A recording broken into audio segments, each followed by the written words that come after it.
Hello everyone and welcome back to another video. In today's video I'm going to show you how to speed up WooCommerce at 2026. So why WooCommerce can be slow? WooCommerce can be heavy because of the large database with orders, products, customers, like if you are using many plugins, large images and galleries, dynamic pages, the carts, checkouts, accounts, pages, and poorly optimized themes. Okay, so the first thing that you will need to do is to choose the high performance hosting. So WooCommerce performance starts with hostings.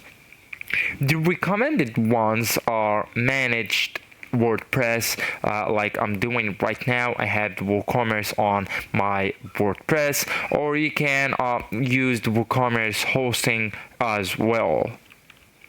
And also for the features, it's recommended the PHP 8.2 plus, HTTP 3, MariaDB, MySQL 8 plus, Redis, and Memcached. And for the popular options at 2026, it's Kinsta, WooCommerce hosting, Cloudways, plus WordPress stack, and WP Engine.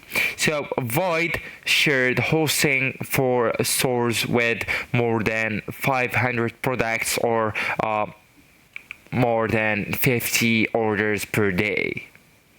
So to fix that, you will need as well to go ahead and enable the cache-in by the plugins. Okay, so you'll need to use plugins. Go with the left hand menu, click on the plugins option, and then just go and click on browse plugins option on that page. Okay, and after that, I do really want you to go and look for Lightspeed Cache.